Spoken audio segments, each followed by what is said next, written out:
Hello, everyone, and welcome back to Sikich Live. I'm your host, Mike DeGeeter, coming to you here from Chicago, Illinois, home of the Windy City and hot dogs with no ketchup on them. That's right, mustard only. If you haven't heard of Sikich before, we are an accounting, advisory, and technology business consultancy helping to digitally transform the world that we all work in. Each Thursday at 2:30 Central Time, Sikich Live comes to you with the latest and greatest in business applications and modern workplace apps, including ERP and CRM, managed services, cybersecurity, IT infrastructure support, and so much more. Before I bring on our guest today, I do want to remind everyone, don't be shy on Sikich Live. Add your questions and comments, and they just may be featured on today's episode. Our guest today is Craig Schellenberg, specializing in our managed IT and security practice here at Sikich. He is going to be bringing his wealth of knowledge about Microsoft SharePoint and Microsoft Teams to us today. Welcome, Craig, and thanks for being here. Sure thing, absolutely. So, Craig, let's get right into it. We're talking all things Microsoft SharePoint and Teams, of course, like I said. Can you talk about the journey that companies take to really question or ask themselves whether they should be using Teams or SharePoint or both? Yeah, absolutely. Sure thing. So companies going to the cloud, they typically start with migrating their email first into Office 365. If I refer to Office 365 or Microsoft 365 through today's conversation, just be aware they're the same thing. Microsoft has recently renamed Office 365 to be Microsoft 365. So again, a company usually starts with email. They transition their email from their own server to Microsoft 365.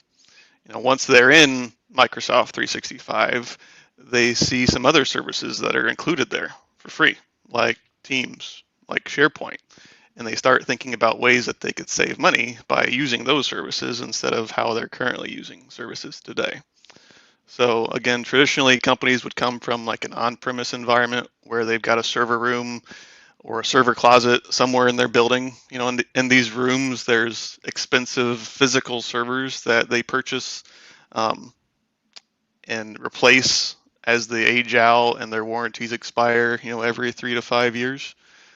And this is what companies have been doing for decades now. It's just the traditional approach to doing business and having servers. So after they migrated away from their on-premise email server, they realized that that server was running on some of that expensive hardware that they have. And now that that email has been moved to the cloud, that email server is no longer on that expensive hardware. So during their next hardware refresh in the next year or 2 or 3, it would be potentially cheaper because they don't have that that service on their own servers anymore to pay for, right? So it would require less hardware to keep going on the next hardware refresh.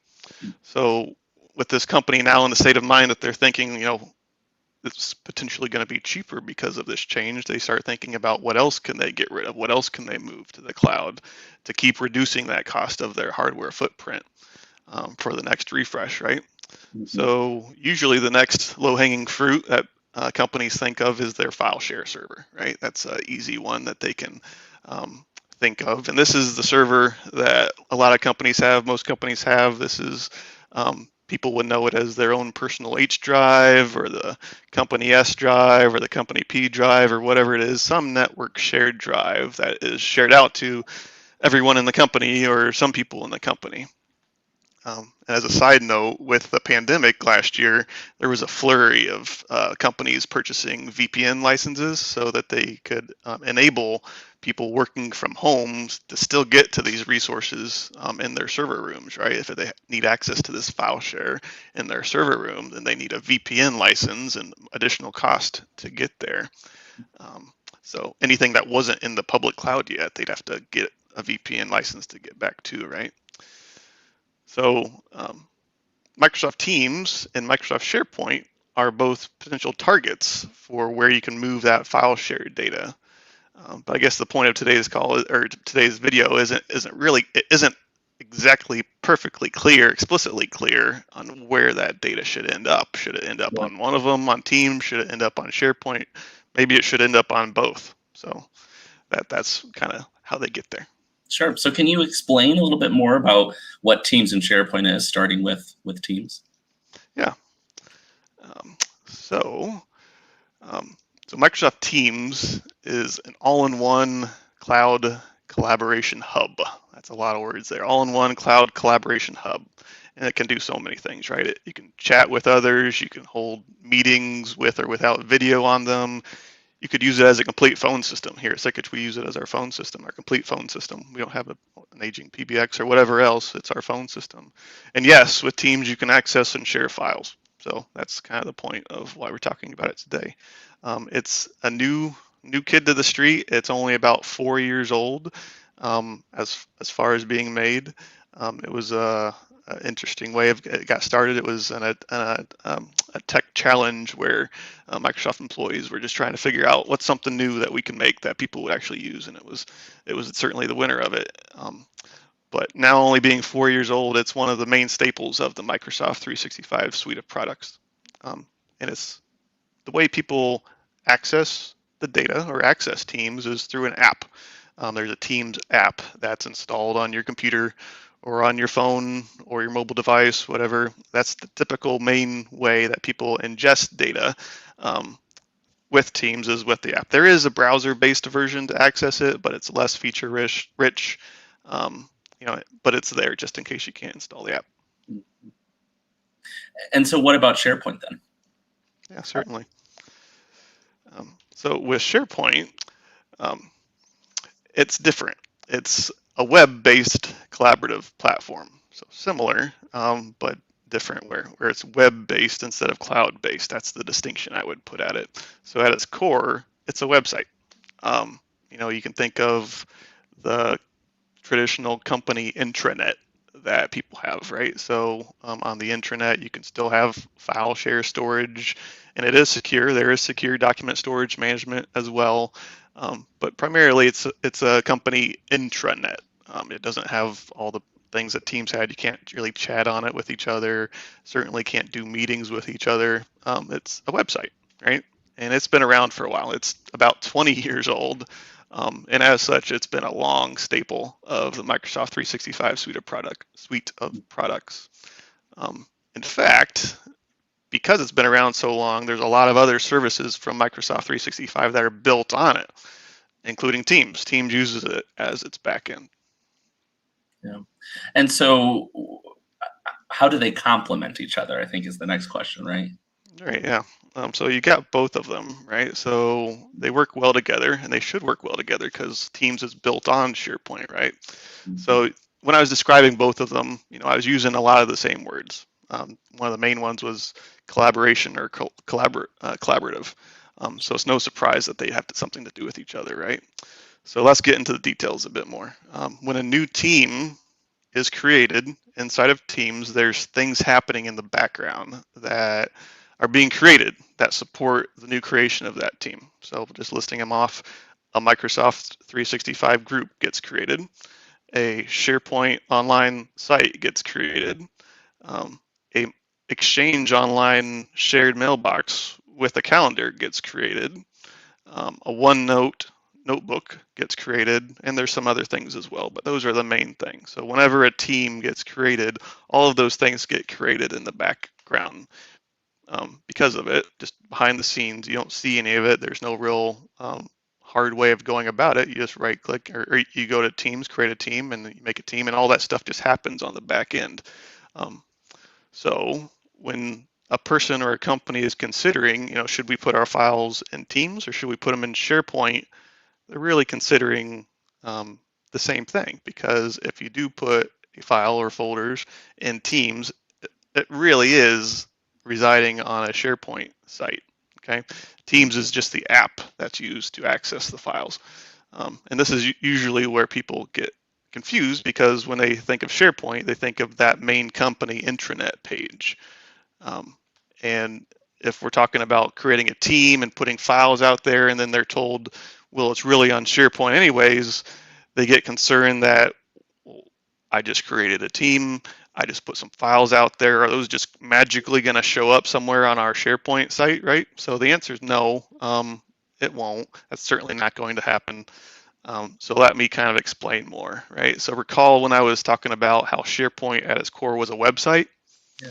So that certainly is true, but Microsoft further delineates that, right? It's not just one website, it's a lot of websites potentially, right? So that first main root website, that is like the splash page, it's the company intranet. Think of that as the root SharePoint site. Whenever the teams are created, it creates a totally separate site that has nothing to do with that main SharePoint site. So if I were to create a team and another team and another team, those are all silos. They all have their own sets of permissions. They don't link to each other. There's no way really to get to one from another explicitly. You can do it custom to get there, but there's nothing out of the box that would really make those work with each other. So that hopefully that clarifies a bit. Whenever Teams is built on SharePoint and uses SharePoint, it doesn't use that main SharePoint intranet page to do anything. It just uses SharePoint as a backend. So let's see, anything else to talk about there? Sure, I'm sure there's probably a million things to talk about as Teams and SharePoint is. I don't think arguably, I think it's the most used collaboration software out there right now. And of course, like you talked about before, mostly because the experience and the of Microsoft 365 stack, of course. Right.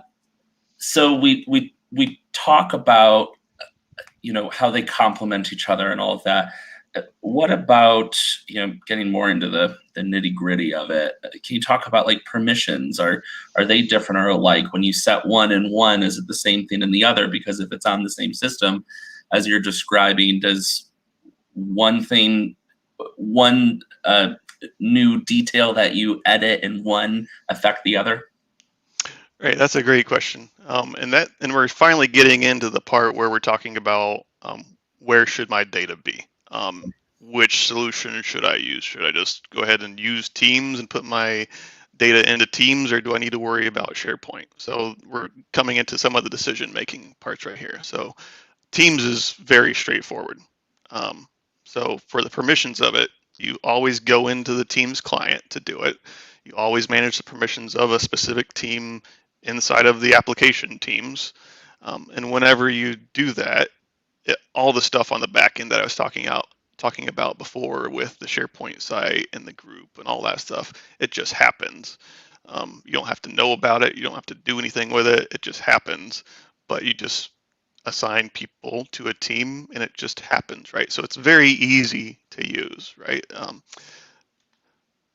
And there's only really 3 levels of access to it. One would be either you're an owner, you're a member, or you're not either one of those, which means you don't have any access at all. Mm-hmm. So whenever you're in a team, and if you're thinking about moving your data to a team, you have to think in that mindset is either for anyone that's going to ingest this data, they're going to be an owner or a member or no access at all. Is there some feedback there? No, simplicity is exactly what we're looking for, right? Right. So you manage everything from in Teams. So again, this is owners have every control that you could possibly think of. They have full access, right? And members have close to the same thing, except for some of the setting of policies. They can't set policies of the team, but yet they've got the read and the write access for everything that's in there. And there's really no way to change that.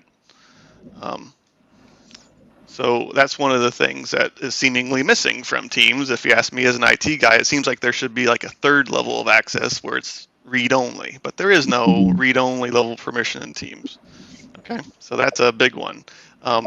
If you've got files that you need to share to people, and those a set of people should only be able to read those files, then a Teams library is not the right place to put the data. Okay, that's a big one. So that's one of the things that it's one of those go no go decisions, or a deal breaker of why files might go into Teams or somewhere else. So Sure. if you need data to be ingested only by read only, Teams is not the spot for that. Instead, SharePoint has much more granular level permissions that are available to it, right? So the permissions there can be set at so many different levels. They can be set at a site, so the whole website, and inside of that website would be a file library. The permissions could be set differently for the whole library, or inside of that file library, there could be folders. Think of the same way that we use folders today in Explorer. There's folders there, and there could be different permissions at that folder, and even specific files within a folder. Those could have different permissions on them, and those permissions can range from read-only to read-write to full access. So SharePoint sites for permissions are managed in SharePoint. You have to go to the website, you have to do things there, but they can be much more granular. So that's where you're thinking of, well, I've got this data, but I need certain people to have different rights to it, and one of those includes just being able to read it and not doing any other stuff to it. Then now I'm thinking SharePoint's going to be the place for my data to be put in. Sure. So then you mentioned this a little bit before, that some companies are using SharePoint and they have kind of like their intranet site communication platform as well as Teams. What is your take on when a company should use just SharePoint or adding in Teams as well, or both?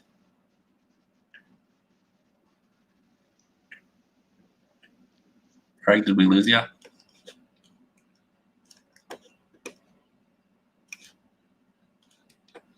Well, it looks like we might have lost Craig on a technical glitch here. But I think that we had most of our questions answered today anyway, so that should be, I wonder if Craig's going to come back up here, but I don't think so. Oh, there's Craig, frozen. He's still frozen, sorry. Producer's coming on to say that we are having some technical difficulties. So got it. Perfect. Thanks, Ryan. So that will be it for today. Thanks for joining, of course. Hopefully we'll be back on again to talk a little bit more about Teams and SharePoint, of course, but we got a lot of great information from Craig today before he froze on us. We'll see y'all next week, Thursday, 2:30 Central Time. Don't forget to like and subscribe, and we'll see y'all later. Bye.